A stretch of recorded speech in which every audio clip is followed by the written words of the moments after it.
Бисмилля, алхамдулилля, салату вассаламу аля расулиhi Мухаммад ва аля алихи ва сахбихи ажмаин.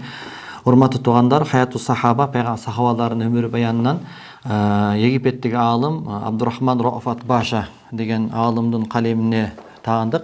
Бүгүнкү биздин каарманыбыз Умайр ибн Вахб.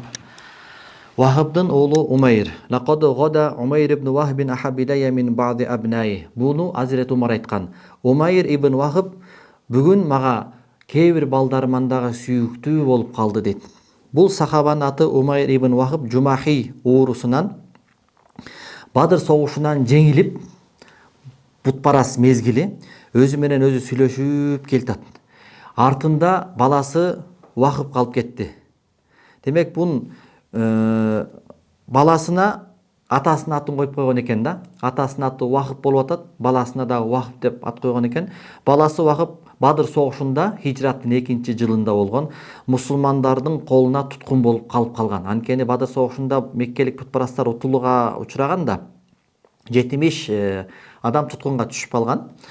Умейр мусулмандар аны баласын туткунга алуусу менен менин күнөөм себептүү, менин кесепетим себептүү балама жазаны тарттырат го деп сара тарткан. Анткени себеби бул пайгамбарыбыздын катаал душманы болгон, мусулмандардын айыгышкыс душманы болгон, жанагыга көптөгөн зыяндары жеткизген. Аны менин кесепетиммен байкуш балам көргүлүктү көрөт го деп сана тартып, ушинтип Ухуд согушунан кетип бартат.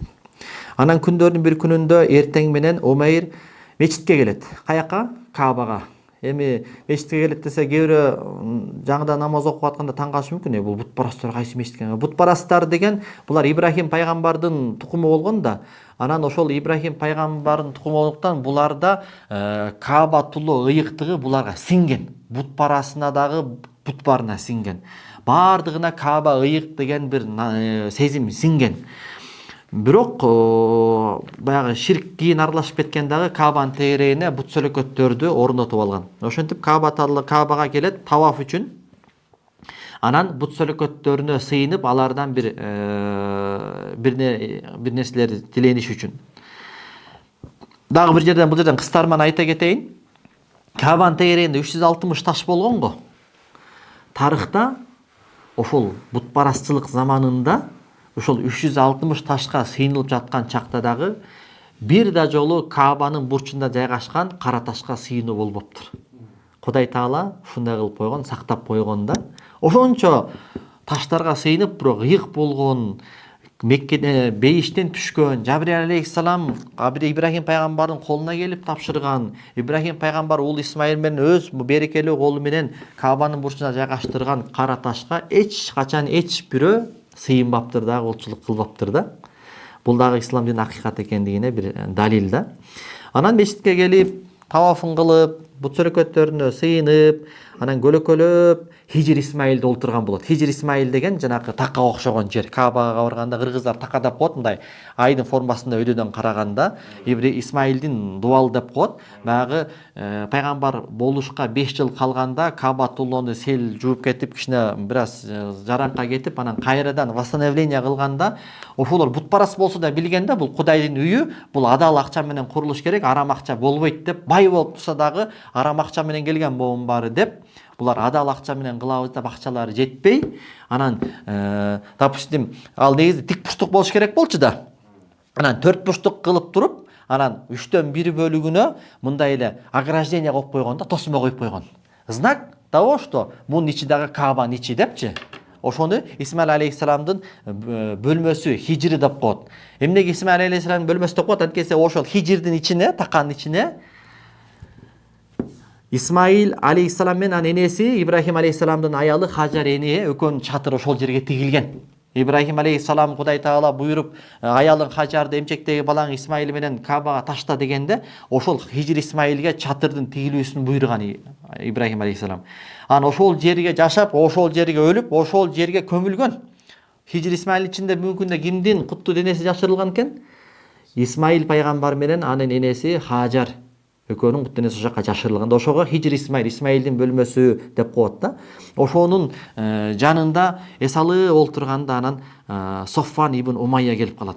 Софван ибн Умайя келгенде ага айтат, кутман таң менен деп. Бул Умайр ибн Вахб Софван дагы кутман таң деп бири менен жакшынакай учурашып, анан чер жазышып, бир канча убакыт сүйлөшүп кетишет. Баягы өздөрүнүн жараларын айтып, жаңы эле Ухуд согушунан келди, жеңилишти, кыйроого учурашты.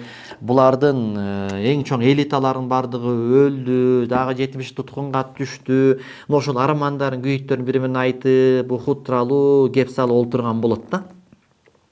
Софван ибн Умайя бул Курайш урусунун мындай аксөөк урууларынан болгон, бай, кадыр барктуу адамдардан болгон да, акын болгон дегендейчи. Бул адам пайгамбарыбызга карата көптөгөн жаман ырлар токуп да, ырдап да турган. Азирет Умар баягы айтат го, Я Расулалла, уруксат берчи, могун тишин күйүп салайын дейт да. Десе пайгамбарыбыз кыйып коет да. Бир күн келет, ушул сени нааразы кылып аткан тиштерден сени ыраазы кылган сөздөр чыгат депчи. Эми ал окуясы өзүнчө. Кыскасы, калп айтам, кечиресиздер. Ал Сухайл экен, ал сахаба Сухайл экен. Бул Софван ибн Умайя болуп атат да, Сафван болуп атат.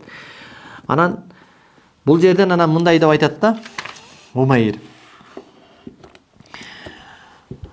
Софван ибн Умайя мынтип айтат: "Лайса валлахи фил айши хайрун ба'дахум." Биздин аттуу баштыларыбыздын бардыгы өлүп кетти. Алар өлгөндөн кийин жашоо караңгы болуп калды. Жашоо деле жакшылык албай калды деп мындай жашоолор черно-белый болуп калды да. Анан Умайр айтат: "Аллага касам, туура айтасың, чын айтасың" деп анан бир топко чейин ойлонуп унчукпай калат да, мындай дейт да. Умайр айтат: "Кабанын Раббисине Аллага касам ичип айтамын, эгерде менин мойнумдагы карыздарым болбогондо, жана мен жок байкуштар эмне болот деген үй бүлөм болбогондо", директ ничего болгондо дейт. Азыр карызым болуп атат, биягынан үй бүлөм болуп атат. Мен жок болсом алар эмне болот? Ошого азыр менин жашоом мага өзүмө баалуу болуп турат. Болбосо, карызым жок болгон болсо, үй бүлөмдөн санам тынып, үй бүлөм жок, же аларды каржылаган бирөө жарым болгондо, мен азыр Мухаммадка бармакмын да аны өлтүрмөкмүн дейт. Ошентип мен анын ишин бүтүрмөкмүн, жамандыгын токтотмокмун дагы, өзүмдүн кегимди, ачуумду басып бир жыргап алат элем дейт да. Деп анан бир канча убакыт унчукпай туруп калат. Анан да айтат: "Баламдын мусулмандардын колунда туткунда Мединада тургандыгы мени кайраган ушу Мединага барып бир нерсе кылсамбы деген ойго дагы түртүп жатат" дегенде, анан Софван ибн Умайя Умайрдын бул сөзүн канимет билип, шанс муну колдонуп калайын дейт дагы, дароо темирди ысыгынан чабат дагы, баягы жерден: "Эй Умайр, андай боло турган болсо карыздын бардыгын мен мойнума алдым. Үй бүлөңдөн коркпо. Сенин үй бүлөң менин үй бүлөм. Менин эле көзүм тирүү болсо, мына үй бүлөңдү эч жок кылбай, үй бүлөмдү өзүм үй бүлөмдү баккандай багам. Анан дагы мен байлыгым Кудайга шүгүр, менин дагы сенин дагы үй бүлөңдү комфорт жашоодо жашатканга жетет" дегенде Умайр: "Андай болсо, бүгүнкү сүйлөшкөнүбүздү, азыркы сүйлөшкөнүбүздү сен жашыр, бул аманат, сыр, эч кимге айтпа, анда мен жолго чыктым" десе, Софван ибн Умайя вперед дейт да. Ошентип Умайр баягы мечиттен дароо туруп барып эле, анын пайгамбарга болгон кеги, мусулмандарга болгон ушундай бир кеги анын жүрөгүндө ушундай жалындап күйүп атат. Анан дароо даярдыкты көрө баштайт. Эч ким мен сапарга чыгарымды билбесин деп, ошол меккеликтерге билгизбестен атүгүл акырын анан Мединаны көздөй жол тартып кетет. Кылычын кынына салып, белине байлап алып.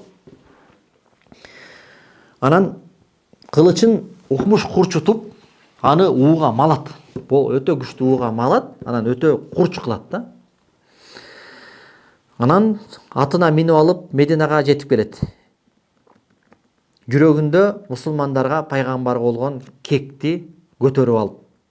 Мединага жетери менен пайгамбар меситине жакын жерге келип, атынан түшүп, атын ошол жерге байлап, түшүп баратканда ошол убакта Азирети Умар мечитте сахабалар менен олтурган болот.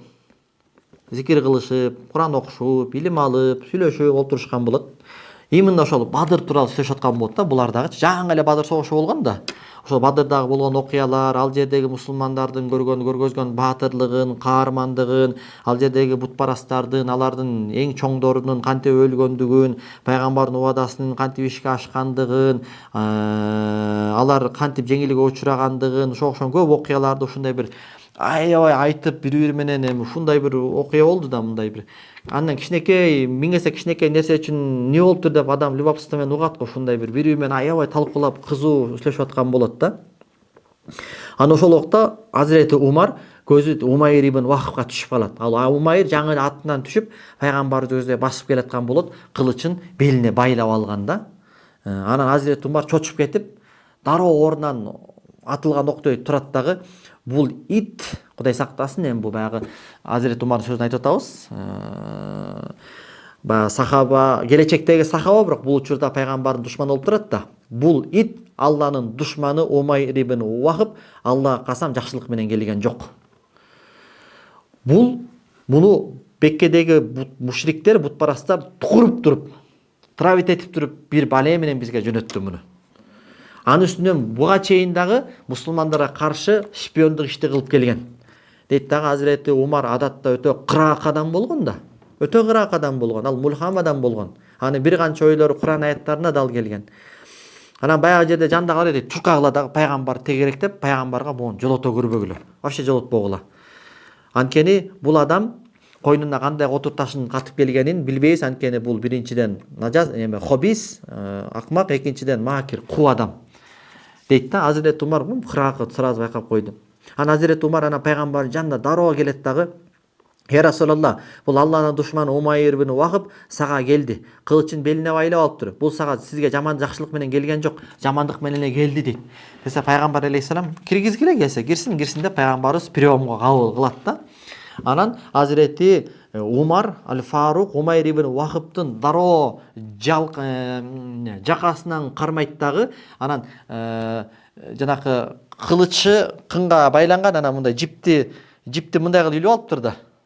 Белин эмес, мындай кылып мойнуна өткөрүп алыптыр да. Анан ошол кылычынын жиби менен тиги мойнун кошо толгоп кармап алат да. Мындай ыңгайсыз абалда пайгамбарга сүйрөп кирет. Пайгамбар аны көрөрү менен Азирети Умарга, Умар кой бер дейт да. Пайгамбарыбыздын мындай караңыз улуулугун. Анан Азирети Умар кой берет. Анан Азирети Умар кой берип айтат да, пайгамбарга жакын турба, алыс тур дейт да. Анан пайгамбардан алысыраак кетинчиктеп турат.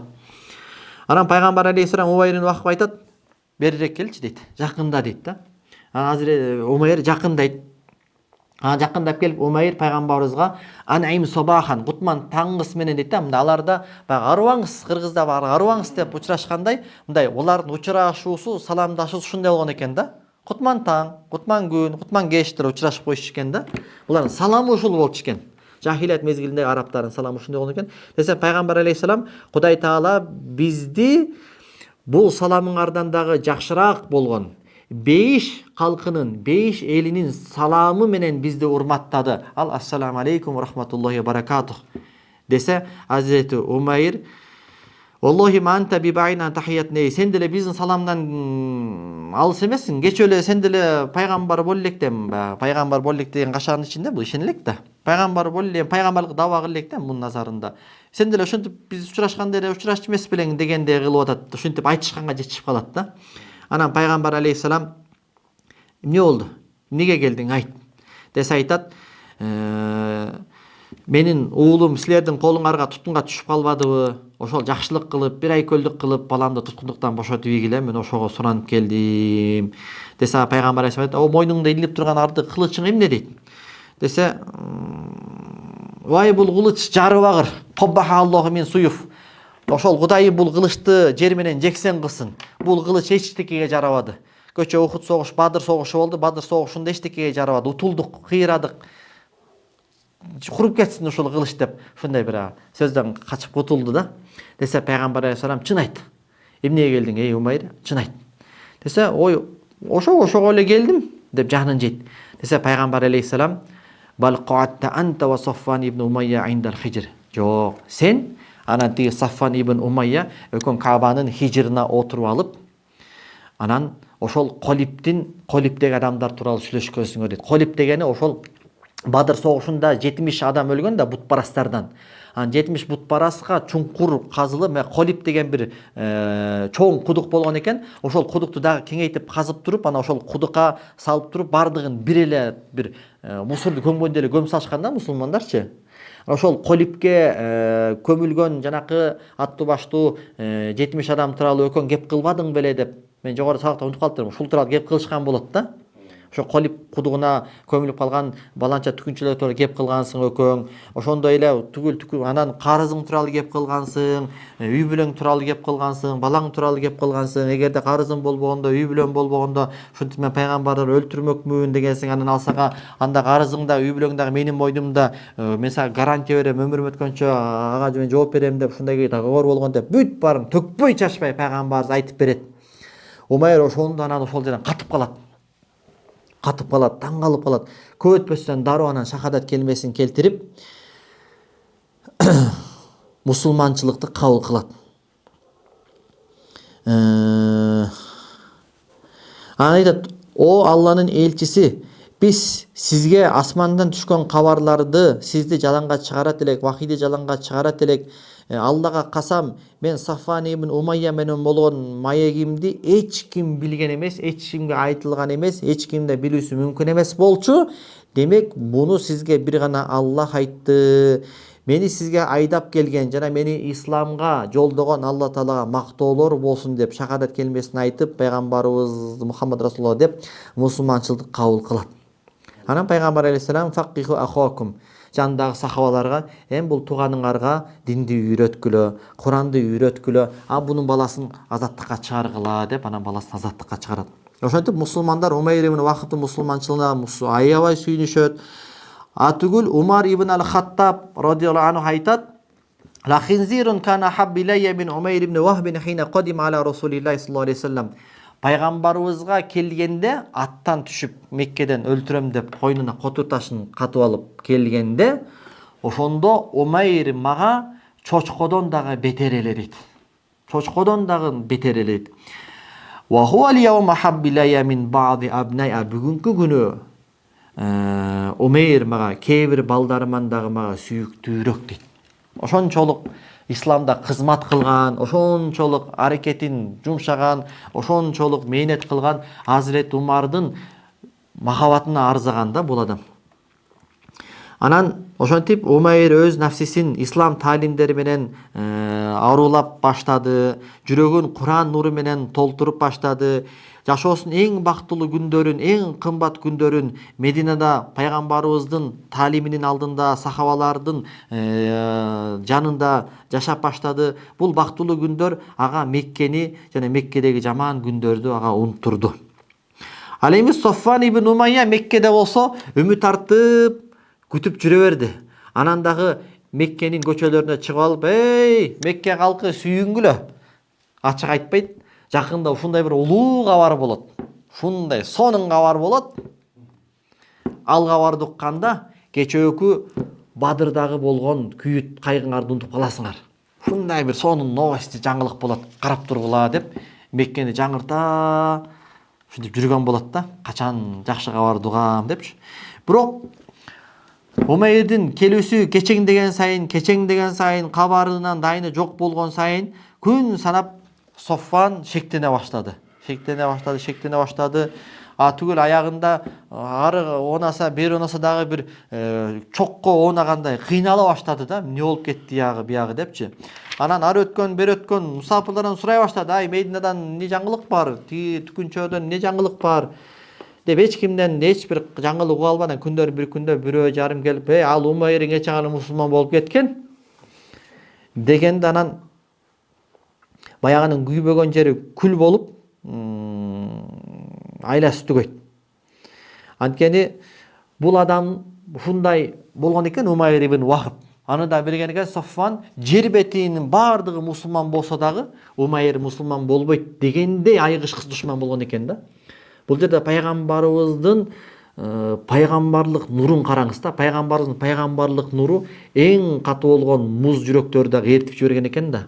Ошондуктан Абдул Кодир Гейланиден 100 болсун, 1000 болсун, 1000 жыл ибадат кылып, көнүгүү кылып, руханий машыгуулардан өтүп барса дагы пайгамбарыбызды бир көрүп, дидарын бир көрүп, сөзүн бир угуп, ошол ислам келтирип, иман келтирип, ошонусу менен өлгөн бир сахабага даражасы жетпейт деп атпайбы? Бул жерде эмнеде болуп атат маңыз? Пайгамбарыбыздын руханиятында болуп атат да. Пайгамбарыбыздын руханияты, пайгамбарыбыздын нуру ушундай болгон экен. Биз 100 жылда ибадат менен машыгып жете албаган даражага сахабалар пайгамбарыбызды бир көрүп, бир угуп эле жетип калган. Эмне деген күч, эмне деген пайгамбарыбыздын нуру, пайгамбарыбыздын сулуулугу, пайгамбардын кул күнөөзүнүн улуулугу кандай болгон да, субханалла. Анан Азирети Умайр ибн Вахаб динин үйрөнгөнгө өтө албастан аракет кылат эле, Куран жаттайт эле. Анан күндөн бир күндө келип, я Расулалла, бир замандар өттү, мен ал убакта Алланын нурун өчүрүүгө ар дайым умтулган адам элем, мусулмандарга өтө зыян жеткизет элем. Мен эми азыр каалап турам, сиз мага уруксат берсеңиз, мен Меккеге кайтып барсам, ана Меккенин бутпарастарын Аллага, анын элчисине, исламга чакырсам, алар эгер алар менин даватымды кабыл кылса, өтө сонун иш кылган болот. Эгер алар менден жүз бурушса, мен аларга каршы уруш жарыялаймын деп пайгамбардын уруксатын алып, Меккеге кайра кеткен экен. Анан Меккеге келип, Саффан ибн Умайянын үйүнө келген экен, дароо элечи. Анан келип, эй Саффан, сен бул Меккедеги ак сөөктөрдүн бирисиң, сенин артыңан эл ээрчийт, сен акылдуусуң, мынау вроде акылдуу эле адамсың. Эми айтчы, ушул тили жок, дудук, колдору, буттары жок, сезимсиз, ушул буттарга сыйынганың ушул акылга сыябы, деп аны исламга чакырган экен да. Анан мен шахадат келмесин айтып мусулман болдум деп, Сумма тофиqa Умайр яду ила Аллахи фи Макка, бирок Саффанды мусулман болгон болбогон бул жерге айтпаптыр кыскасы. Анан Саффанды дават кылган экен. Андан кийин Меккедеги адамдарга дават кылып, Меккеде көптөгөн адамдардын исламга келүүсүнө бул адам себепкер болгон экен. Алла Таала Умайр ибн Вахабтын ажыр сыйлыгын мол кылсын, кабырын нурлуу кылсын. Бул адам Азирети Умардын убагында кайтыш болгон. Мына ушундай экен. Пайгамбарыбыздын бир саам, назары, сөзү, кул күнөөзү менен бул адам 180 градуска өзгөрүлүп кеткен. Алла разы болсун. Субханакаллаху бихамдик, ашхаду ан ла илаха илля анта, астагфирука ва атуби илейк.